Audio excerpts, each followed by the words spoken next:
আমরা এখন দিনাজপুর বোর্ড 2022 সালের এই সৃজনশীল প্রশ্নটির সমাধান করব।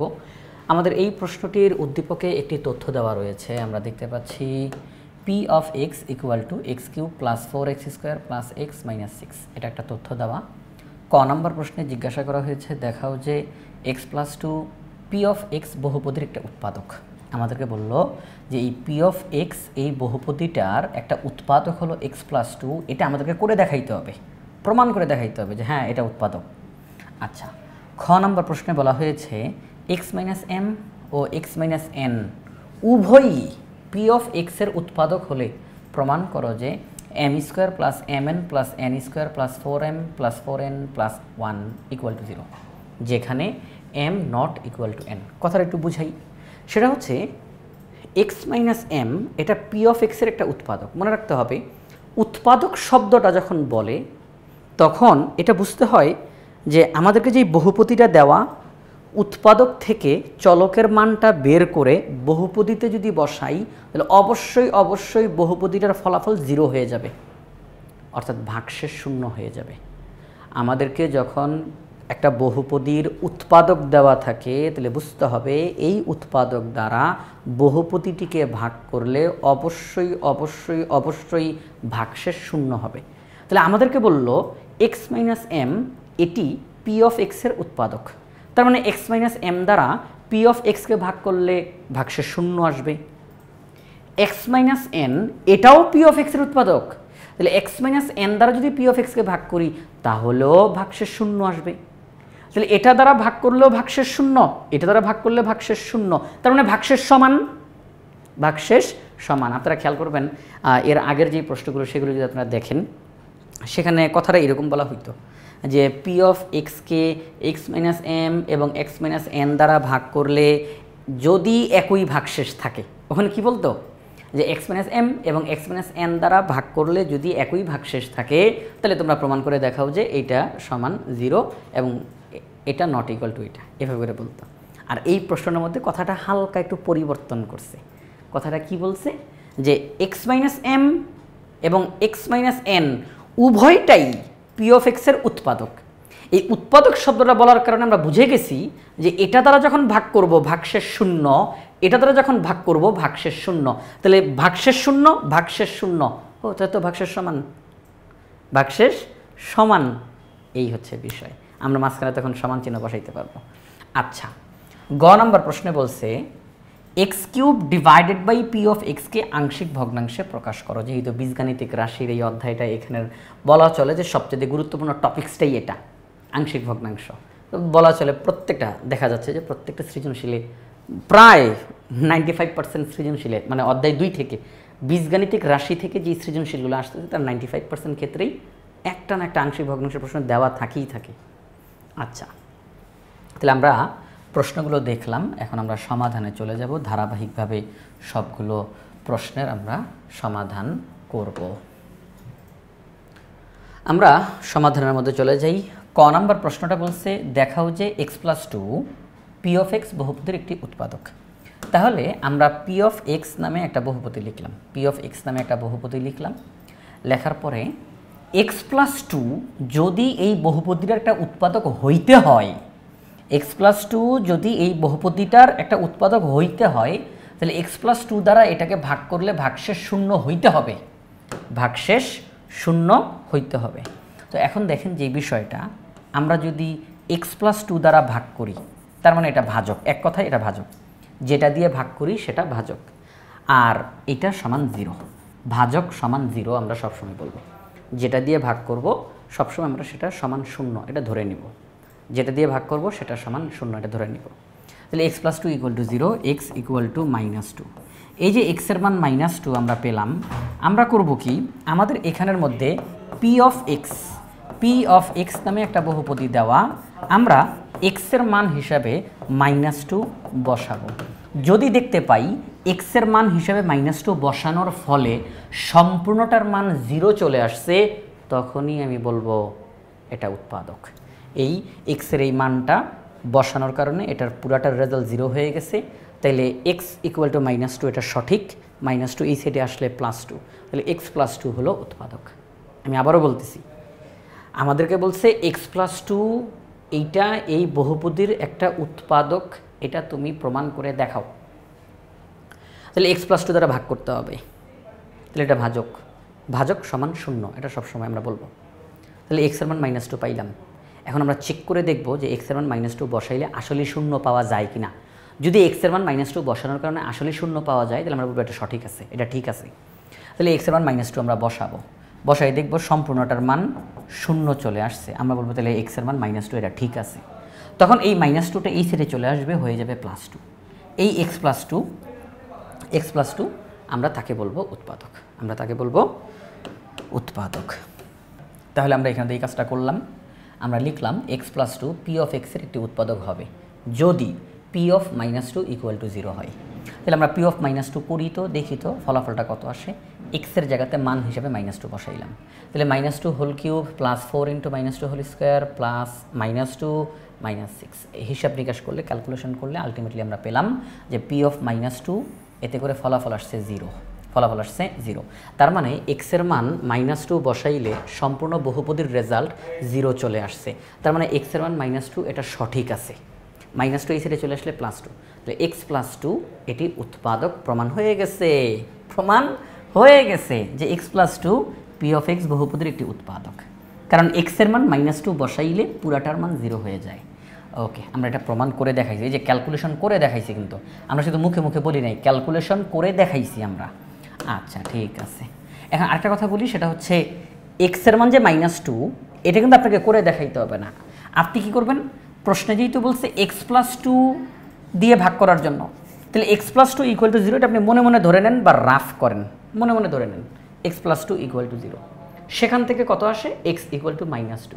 ওকে ফাইন, আমরা পেয়ে গেছি, -2 বসাই দেন। সুতরাং এইটা আলাদা করে আর দেখান লাগবে না যে x এর মান -2 কেমনে আসলো, এগুলো লাগবে না। ওকে, তাহলে আমাদের ক নাম্বার প্রশ্নের সমাধান হয়ে গেল। আমরা এখন খ নাম্বার প্রশ্নটার সমাধান করব। আমাদের খ নাম্বার প্রশ্নে কি বলছে, আমাদের খ নাম্বার প্রশ্নে বলছে x - m এবং x - n উভয়ই p of x এর উৎপাদক হলে প্রমাণ করো যে m² + mn + n² + 4m + 4n + 1 = 0, এবং খেয়াল রাখতে হবে m not equal to n। আচ্ছা, x - m যদি এটার উৎপাদক হয়, তার মানে x - m দ্বারা ভাগ করতে বলা হয়েছে, যে x - m দ্বারা ভাগ করো, অবশ্যই ওইটা 0 হবে, যে আগের অঙ্কটার মতো, ক নাম্বারটার মতো। x - n যদি এটার উৎপাদক হয়, তাহলে x - n দ্বারা এটাকে ভাগ করলে অবশ্যই ফলাফলটা 0 আসবে। তাহলে চলেন আমরা এটা করে দেখি। আমরা x - m দ্বারা যদি p of x কে ভাগ করি, তাহলে আমরা x এর মান পাবো m। x - m দ্বারা যদি ভাগ করি, তাহলে অবশ্যই x - m = 0 ধরবো, x = m আসবে, x এর মান m আসবে। এই যে x এর মান m আসবে, আমরা এই x এর মান m এটাকে আমাদের বহুপদীর মধ্যে বসাবো, তাহলে হবে p of m। কিছুক্ষণ আগে এটা কী ছিল, p of x, কিছুক্ষণ আগে এটা কী ছিল, p of x। এখন আমরা এটা লিখবো p of m, অর্থাৎ x এর মান m বসাইছি, যেখানে যেখানে x সেখানে সেখানে m, তাহলে p of m, এতে করে এই রেজাল্টটা আসছে। আর এইটা সমান 0। এই 0টা কেন লিখলাম, এটা তো প্রশ্নে ডাইরেক্ট দেওয়া ছিল না, প্রশ্নে বলা ছিল উৎপাদক। যেহেতু প্রশ্নে বলছে x - m উৎপাদক, তাহলে x - m দ্বারা ভাগ করলে রেজাল্ট অবশ্যই 0 হবে, রেজাল্ট অবশ্যই 0 হবে। এবার আমরা x - n দ্বারা ভাগ করব, x - n দ্বারা ভাগ করব, তাহলে অবশ্যই এটা = 0, x = n। তাহলে আমরা করব কি, x এর পরিবর্তে n বসাবো, পুরাটার মধ্যে n বসাবো। যেহেতু বলে দিছে x - n এটা উৎপাদক, তাহলে অবশ্যই ফলাফল 0 আসবে, অবশ্যই ফলাফল বাধ্যতামূলকভাবে ফলাফল 0 আসবে। তাহলে আমরা দেখলাম p of m এর ফলাফল 0, p of n এর ফলাফলও 0, তার মানে দুইটার ফলাফল সমান। তাহলে আমরা বলতে পারি p of m = p of n, আমরা বলতে পারি p of m = p of n। এই যে p of m মানে কি, m³ + 4m² + m - 6। p of n মানে কি, n³ + 4n² + n - 6। আমরা মাঝখানে সমান চিহ্ন দিতে পারি। সবাইকে একদিকে নিয়ে আসি, মানে একদিক ফাঁকা করে ফেলি, এক সাইড ফাঁকা করে ফেলি, আর বাকি সব এক সাইডে নিয়ে আসি। নিয়ে আসার পরে পাওয়ারগুলো যাদের যাদের পাওয়ার মিলবে, যাদের যাদের পাওয়ার মিলছে তাদেরকে পাশাপাশি বসাই, m³ - n³। M square N square M N, অর্থাৎ যাদের যাদের পাওয়ার মিলছে তাদেরকে পাশাপাশি বসাই। আমরা এখানে একটা সূত্র অ্যাপ্লাই করতে পারি, এ কিউব মাইনাস বি কিউবের সূত্র আমরা অ্যাপ্লাই করতে পারি। এ minus B into A square plus A B plus B square, আমরা সূত্রটা অ্যাপ্লাই করলাম। এখানে আমরা 4 কমন নিতে পারি, এরপরে দাঁড়াবে M square minus N square. 4 common নিলে M square minus N square, ওই এম স্কোয়ার মাইনাস এন স্কোয়ারকে আমরা আবার সূত্র বলতে পারি এ স্কোয়ার মাইনাস বি স্কোয়ারের সূত্র, এ plus B A minus B. ওকে, আমরা এখন যদি খেয়াল করি সম্পূর্ণ লাইনটা থেকে একটা জিনিস কমন নেওয়া যায়, সেটা হচ্ছে এম মাইনাস এন, এটা কমন নেওয়া যায়, কারণ এম মাইনাস এন এখানে আছে, এখানে আছে, এখানে আছে, তাহলে আমরা এম মাইনাস এন কমন নিতে পারি। তাহলে আমরা এম মাইনাস এনকে কমন নিয়ে নিলাম। তাহলে আমরা যদি এম মাইনাস এনকে কমন নেই, তাহলে নিয়ম কি, যেটা কমন নেই সেটা দিয়ে সবাইকে ভাগ করে করে লিখতে হয়। তাহলে এটা দিয়ে এটাকে ভাগ করলে এটা কাটা, এটা লিখলাম, এটা কাটা, 4m প্লাস 4n, আবার বলতেছি m মাইনাস n কাটা, 4m প্লাস 4n আমরা লিখলাম, m মাইনাস n কাটা, তাহলে থাকে শুধু 1। আশা করি আপনারা এই বিষয়টা ক্লিয়ার হয়েছেন। এখন কথা হচ্ছে অঙ্কটা যেই অবস্থাতে চলে আসছে মাঝখানে একটা গুণ চিহ্ন, আমরা কিন্তু এখনই হয় অথবা শব্দ ব্যবহার করতে পারি। তাহলে হয় m minus n equal to 0 অথবা এই অংশটা ইকুয়াল টু 0।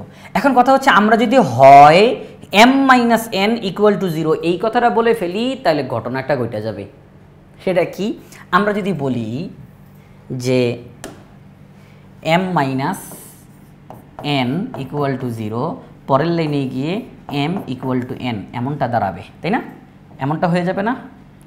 কিন্তু প্রশ্নে কিন্তু বলা ছিল, শর্ত দেওয়া ছিল, সাবধান, m not equal to n। প্রশ্নটার দিকে একটু তাকাই, ওই যে লেখা আছে m not equal to n।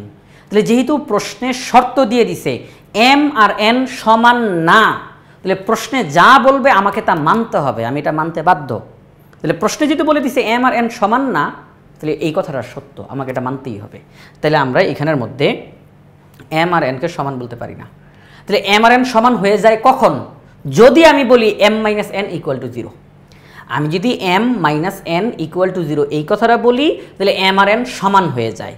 কিন্তু এটা কি আসলে সমান না? তাহলে যেহেতু m আর n সমান না, তাহলে m মাইনাস n এটাও শূন্যর সমান না।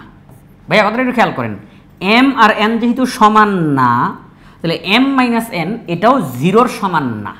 আমরা বলবো m minus n not equal to 0, not equal to 0। তাহলে m not equal to n, তাহলে আমরা এটা বলবো এখানের মধ্যে, আমরা এই কথাটাই এখান থেকে বলবো যে m minus n not equal to 0, অতএব m not equal to n।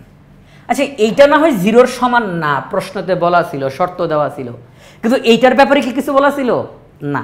এটার ব্যাপারে কিছু বলা ছিল না।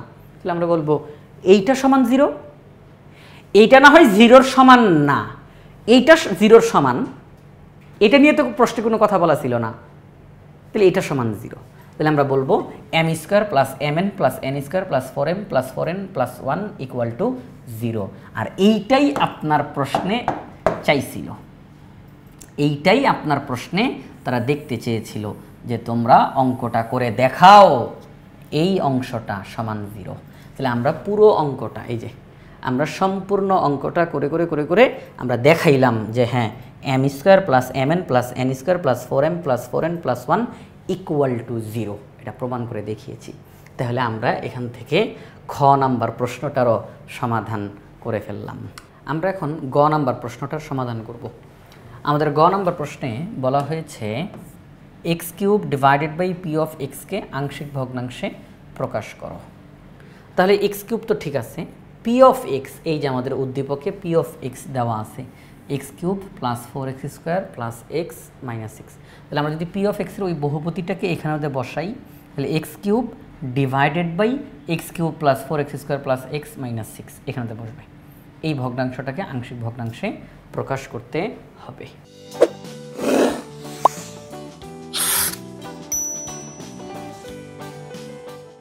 তাহলে সেই ক্ষেত্রে আমরা এখানের মধ্যে পি অফ এক্সের সেই বহুপতিটাকে লিখলাম। লেখার পর আমরা এখন তাকে উৎপাদকে বিশ্লেষণ করার চেষ্টা করব। তাকে উৎপাদকে, কারণ এটা তো হরে ছিল X cube divided by P of X, তাহলে এই বহুপদীটা তো হরের মধ্যে থাকবে, হরের মধ্যে থাকলে আমরা তাকে সব সময় ভেঙে উৎপাদকে বিশ্লেষণ করব। হরের মধ্যে থাকলে যদি তাকে উৎপাদকে বিশ্লেষণ করা সম্ভব হয় আমরা অবশ্যই উৎপাদকে বিশ্লেষণ করব, কারণ আংশিক ভগ্নাংশের জন্য তো তাকে ভাঙতে হবে, তাকে বারে বারে ভাঙতে হবে। আচ্ছা ঠিক আছে, তাহলে P of x equal to x cube plus 4x square plus X minus 6। আমরা করব কি, এই বহুপদীটার একটা উৎপাদক আমরা ক্যালকুলেটর ব্যবহার করে বের করে ফেলবো ইনশাআল্লাহ। এই বহুপদীর একটা উৎপাদক আমি যদি এখানে একটু করে দেখাই তাহলে তাড়াতাড়ি করে হবে আরও। আমরা বহুপদীটাকে লিখতেছি x cube plus 4x square plus X minus 6। প্রথম লাইন লিখলাম, দ্বিতীয় লাইনটা ফাঁকা থাকবে, 3 নম্বর লাইনে আমরা যাব।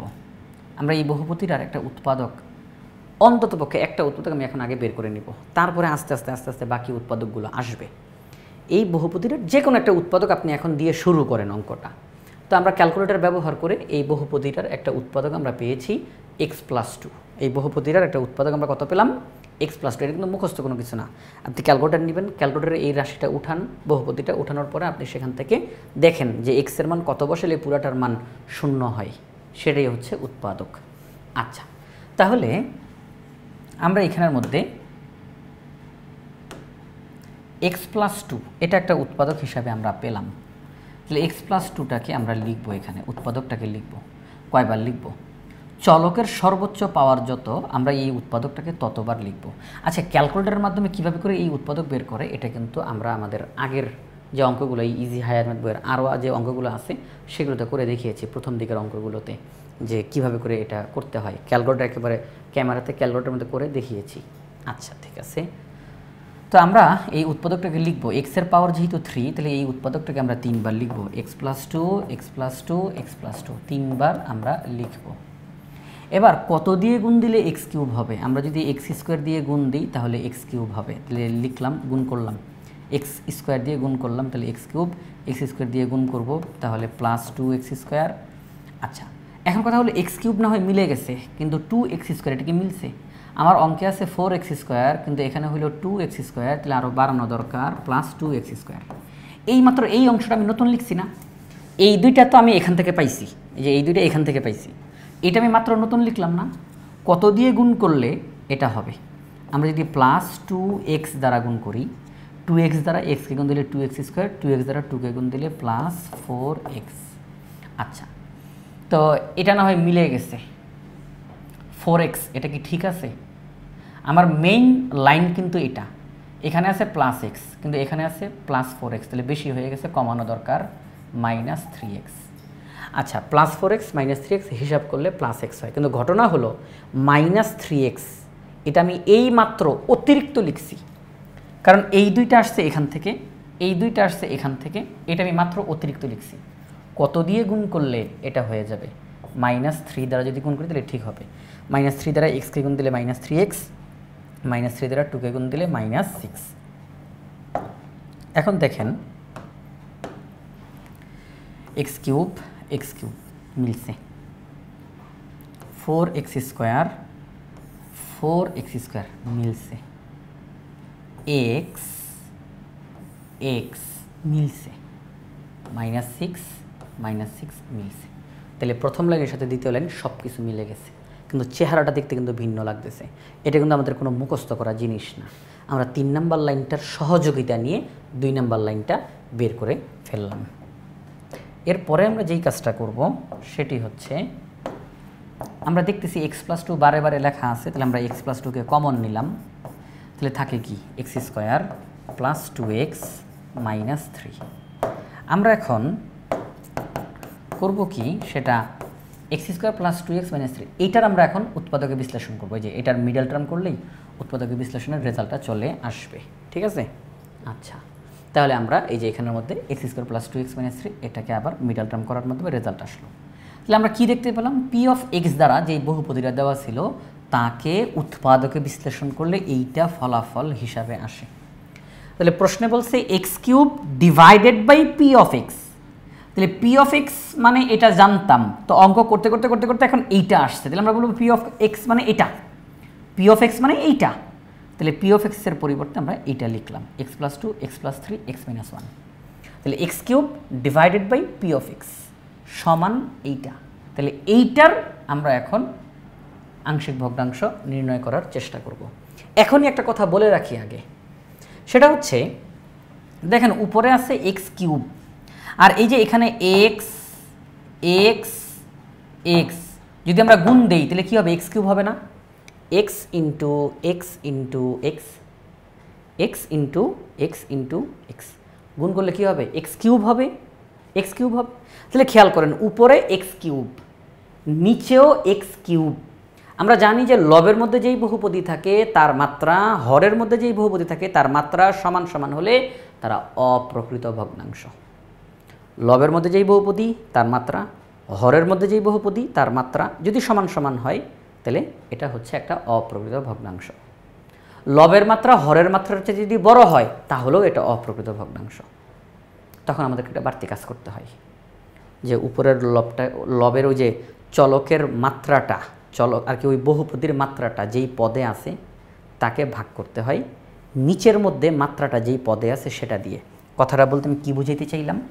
উপরে এই যে মাত্রাটা এক্সের সাথে আছে অর্থাৎ এক্স কিউব, হ্যাঁ এক্স কিউব, তাকে ভাগ করতে হবে। কত দিয়ে ভাগ করতে হবে? X into x into x, তাহলে গুণ করলে কত হবে? X cube. এই এক্স কিউব দ্বারা ভাগ করতে হবে। উপরের এক্স কিউবকে নিচের এক্স কিউব দ্বারা ভাগ করতে হবে। তাহলে উপরের এক্স কিউবকে নিচের এক্স কিউব দ্বারা ভাগ করলে কত হয়? 1 হয়। এই 1টাকে আমাকে বাড়তি লিখতে হবে। এই 1টাকে আমার এই যে বাড়তি লিখতে হবে, আপনাদেরকে এখানে দেখাই। এই যে 1টাকে এখানে বাড়তি লিখতে হবে, এই যে 1টাকে বাড়তি লিখতে হবে। যদি এখানের মধ্যে 2x কিউব থাকতো, 2x কিউব, তাহলে x into x into x, তাহলে এক্স কিউব, তাহলে 2x কিউবকে এক্স কিউব দ্বারা ভাগ করলে 2 থাকে, তখন এখানে আমরা 2 লিখতাম। যদি এখানে 3 থাকতো তাহলে 3x কিউবকে এক্স কিউব দ্বারা ভাগ করলে 3 থাকতো, তাহলে আমরা এখানে 3 লিখতাম। ঠিক আছে, আশা করি আপনারা বুঝতে পেরেছেন। তাহলে আমরা X cube divided by P of X, আর পি অফ এক্সের মান এই মুহূর্তে এইটা। আমরা এখন আংশিক ভগ্নাংশ শুরু করে দিব। আংশিক ভগ্নাংশ শুরু করতে গেলে আপনারা সবাই জানেন যে প্রথমে আমরা ধরি শব্দটা লিখি। ধরি X cube divided by P of এক্সের এই মানটা X plus 2 into X plus 3 into X minus 1, অভেদ চিহ্ন এইমাত্র দেখিয়েছি। এই 3টা এক্স গুণ দিলে হয় এক্স কিউব, উপরের এক্স কিউবকে নিচের এক্স কিউব দিয়ে দ্বারা ভাগ করলে হয় 1, সেই 1 লিখলাম, প্লাস একটা ভগ্নাংশের হর হিসাবে এক্স প্লাস 2, আরেকটা ভগ্নাংশের হর হিসাবে এক্স প্লাস 3, আরেকটা ভগ্নাংশের হর হিসাবে এক্স মাইনাস 1। যেহেতু এক্সের পাওয়ার 1 তার মানে কোনো ভেজাল নাই, তাহলে উপরে এ। যেহেতু এক্সের পাওয়ার 1 কোনো ভেজাল নাই, তাহলে উপরে বি। যেহেতু এক্সের পাওয়ার 1 তাহলে কোনো ভেজাল নাই, উপরে সি। ভেজাল নেই বলতেছি কেন? যদি এক্সের পাওয়ার 2 থাকে অর্থাৎ এক্স স্কোয়ার, সরাসরি এক্সের পাওয়ার 2, তাইলে উপরে তখন একসঙ্গে 2টা অক্ষরের মান বের করতে হবে। তখন হয়তো বা বি এক্স প্লাস সি অথবা সি এক্স প্লাস ডি এরকম লিখতে হবে, অর্থাৎ সেখানে একটু বাড়তি কাজ করা লাগে, এই জন্য আর কি বললাম। আর এক্সের পাওয়ার যদি 1 থাকে তাহলে আর কোনো ভেজাল নাই, একটা একটা করে অক্ষর আমরা লিখব। তাহলে আমরা এই পুরো লাইনটাকে বললাম 1 নং সমীকরণ। 1 নং সমীকরণের বাম পক্ষের যেই হরটা আছে এই হর দ্বারা উভয় পক্ষকে গুণ করব। এখানে এই বাম পক্ষতে হর যেটা আছে সেটা দ্বারা উভয় পক্ষকে আমরা গুণ করব। যদি আমরা 1 নংয়ের উভয় পক্ষকে গুণ করি, গুণ করলে আমরা এই লাইনটা পাই। এখানে আর বোঝানোর তেমন কিছুই নাই, একদম সিম্পল জিনিস। তাহলে আপনারা এটা সবাই পারবেন ইনশাআল্লাহ। আচ্ছা ঠিক আছে, তাহলে আমরা এটা লিখলাম। এখন কথা হচ্ছে যেই বিষয়টা আমরা এখন একের পর এখন একটু চিন্তা করা দরকার। 2 নং সমীকরণটা যখন আমরা লিখেছি ঠিক তখনই আমাদেরকে চিন্তা করা দরকার। চিন্তাটা হচ্ছে যে আমার কয়টা মান আমাকে বের করতে হবে আর চলকের মান কয়টা আছে। কারণ আমাকে কয়টা মান বের করতে হবে আমি পারবো কিনা এটা নির্ভর করবে চলকের মানের উপরে। এই অঙ্ক সমাধান করতে হলে আমার 3টা মান লাগবে, এ এর মান, বি এর মান, সি এর মান। এই 3টা মান আমি বের করতে পারলে আমার অঙ্কটা কমপ্লিট। এখন আমি এখানে দেখবো যে চলকের মান কয়টা আমি পাই। আমি দেখতেছি এখানে হর হিসাবে আছে এক্স প্লাস 2। আমি করব কি, এই যে হর হিসাবে এক্স প্লাস 2 এখানে দেওয়া আছে, হর হিসাবে এখানে যে এক্স প্লাস 2 দেওয়া আছে আমি সেটা ইকুয়াল টু 0 ধরবো সব সময়। ওই হরটা ইকুয়াল টু 0 আমরা ধরবো। তাহলে এক্স প্লাস 2 ইকুয়াল টু 0, তাহলে এক্স ইকুয়াল টু -2। এরপরে এখানে যে হরটা আছে এক্স প্লাস 3 সেটা ইকুয়াল টু 0, তাহলে এক্স ইকুয়াল টু -3। আমরা এক্সের আরও একটা মান পাইলাম। এরপরে এক্স মাইনাস 1 ইকুয়াল টু 0, তাহলে এক্সের মান 1। আমরা এক্সের আরও একটা মান পাইলাম। তাহলে আমরা এক্সের মান কয়টা পাইলাম? এক্সের মান 1টা, 2টা, 3টা। আমরা এক্সের 3টা মান পাইলাম। এক্সের যে কয়টা মান পাবো বুঝতে হবে আমি উপরের ইংরেজি অক্ষরগুলোর ততটা ইংরেজি অক্ষরের মান পাবো। হ্যাঁ, আমরা এখান থেকে এক্সের কয়টা মান পেয়েছি? 3টা মান পেয়েছি, তার মানে আমরা 3টা ইংরেজি অক্ষরের মান পাবো। এখানে এ বি সি আমার কিন্তু 3টা মান লাগবে, চলকের কিন্তু 3টা মান আমি পাইছি। যেহেতু চলকের 3টা মান পাইছি, আমি এক্সের মান -2 2 নং সমীকরণে বসাই দিব, আমার ওই এ বি সি এর মধ্যে একটা রেজাল্ট চলে আসবে। আমি এক্সের মান 1 2 নং সমীকরণে বসাই দিব, এই যে 2 নং সমীকরণ, 2 নং সমীকরণে বসাই দিব, ওই এ বি সি এর মধ্যে একটা অক্ষরের মান চলে আসবে। আমি এক্সের মান -3 এই 2 নং সমীকরণে বসাই দিব, ওই এ বি সি এর মধ্যে একটা অক্ষরের মান চলে আসবে। তাহলে চলকের মান যেহেতু আমি 3টা পাইছি, তাহলে আমি ইংরেজি অক্ষরের মানও 3টা পেয়ে যাব। তাহলে আমাকে এখানে আর বাড়তি কোনো কাজ করতে হবে না, সহগ সমীকৃত করতে হবে না, তাহলে অঙ্কটা তাড়াতাড়ি শেষ হয়ে যাবে। এই যে আমি যে এইমাত্র যেটা লিখলাম, এটা কিন্তু আপনাদেরকে খাতায় লিখতে হবে না, যে এক্সের মান -2 এক্সের মান -3 এক্সের মান 1, এটা কিন্তু খাতার মধ্যে লিখতে হবে না। এটা আপনি মনে মনে বা দেখেই আপনি হিসাব করে ফেলবেন যে এখানে x+2 আছে, তাহলে x+2 = 0, তাহলে x = -2 মনে মনে, বাস আর কিছু করতে হবে না আপনাকে। আপনি এক্সের মান -2 অঙ্কের মধ্যে বসাই দিবেন, এক্সের মান -3 বসাই দিবেন, এক্সের মান 1 বসাই দিবেন। তাহলে আমরা এখন বলবো 2 নং সমীকরণে এক্সের মান -2 বসিয়ে পাই। 2 নং সমীকরণে যেখানে যেখানে এক্স দেখতে পাবো সেখানে সেখানে -2 বসাই দিব, -2 -2 -2 -2 -2, যেখানে যেখানে এক্স দেখতে পাবো সেখানে সেখানে আমরা -2 বসায়া দিব। আচ্ছা, তাহলে 2 নংয়ে x = -2 বসিয়ে পাই। তাহলে পুরাটার মধ্যে যখন আমরা -2 বসাই, ক্যালকুলেশন করি, ক্যালকুলেশন করার পরে আমাদের সামনে রেজাল্ট চলে আসে a = 8/3, a = 8/3, এই রেজাল্টটা আমাদের সামনে চলে আসে। তো এক্সের মান -2 বসানো শেষ, এবার এক্সের মান -3 বসাইতে পারি। এক্সের মান -3, 2 নং সমীকরণে এক্সের মান -3 বসাবো, যেখানে যেখানে এক্স আছে সেখানে সেখানে -3 বসাবো। বসানোর ফলে আমাদের এখানে বি এর রেজাল্ট চলে আসছে -27/4। এবার আমরা এক্সের মান 1 বসাবো 2 নং সমীকরণ, একদম সিম্পল অঙ্ক। 2 নং সমীকরণে এক্সের মান 1 বসাবো, বসানোর ফলে সি এর মান 1/12 চলে আসছে। এই যে আমরা এ বি সি এর মান পেয়ে গেছি, আমরা এই 1 নং সমীকরণটাকে এখন আমরা আবার লিখব, তবে সেখানে এ এর মান বি এর মান সি এর মান বসাই দিব, অঙ্ক শেষ, অঙ্ক শেষ। তাহলে আমরা এখানের মধ্যে এ বি ও সি এর মান 1 নংয়ে বসিয়ে পাই। তাহলে আমরা এখানের মধ্যে, আচ্ছা এখন একটা কথা একটু বলে আসি, সেটা হচ্ছে আমরা অঙ্কের যে শুরুর দিকে 1 নং সমীকরণ যখন লিখেছিলাম তখন আমরা বলেছি 1 নংয়ের বাম পক্ষের হর যেটা আছে x+2 x+3 x-1, এই হর দ্বারা বাম পক্ষকেও গুণ করব, ডান পক্ষকেও গুণ করব। এখানেই একটু কথা বলার আছে, সেটা হলো ডান পক্ষকে যখন গুণ করতে যাব এখানে কিন্তু একটা 1 আছে, এই x+2 x+3 x-1 এটা দ্বারা 1কেও গুণ করব, এটা দ্বারা এটাকে গুণ করব, এটা দ্বারা এটাকে গুণ করব, এটা দ্বারা এটাকে গুণ করব, অর্থাৎ সবাইকেই গুণ করব। তাহলে x+2 x+3 x-1 দ্বারা যখন 1কে গুণ করব তাহলে এটাই হবে x+2 x+3 x-1, এই যে আপনারা দেখতে পাচ্ছেন, এই যে আপনারা দেখতে পাচ্ছেন, হ্যাঁ এই যে x+2 x+3 x-1 দ্বারা যখন 1কে গুণ করব তখন এটাই হবে। আমি যদি 5 দিয়ে 1কে গুণ করি 5ই হয়, আমি যদি 10 দিয়ে 1কে গুণ করি 10ই হয়, আমি যদি a দিয়ে 1কে গুণ করি তাহলে a হয়। তাহলে আমি যদি x+2 x+3 x-1 দ্বারা 1কে গুণ করি তাহলে এটাই হবে, সেটা আমরা লিখলাম। ওকে, এই কথাটা এখন একটু ক্লিয়ার করে দিলাম। আচ্ছা, তো আমাদের যেহেতু এ বি সি এর মান বের করা হয়ে গেছে, আমরা এখন x³ /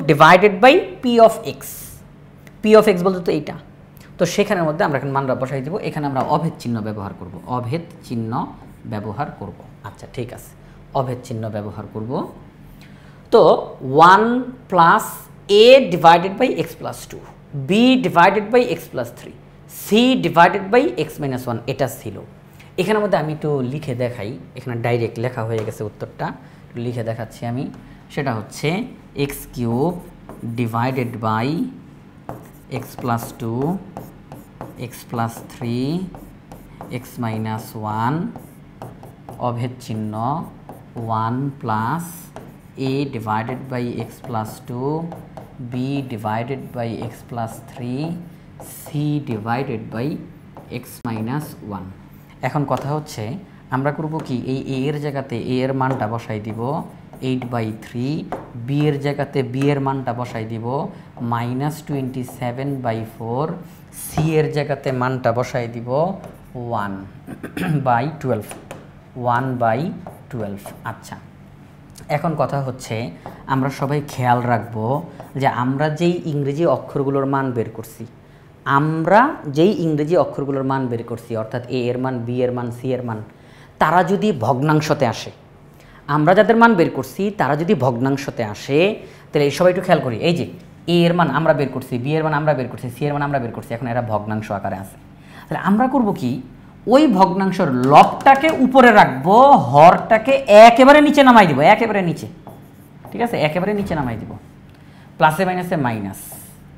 এই যে একটা ভগ্নাংশ, আমরা তো বি এর মান বের করছি, তো বি এর মানটা ভগ্নাংশতে আসছে, এই ভগ্নাংশটার লব উপরে রাখবো আর হরটাকে একেবারে নিচে নামায়া দিব।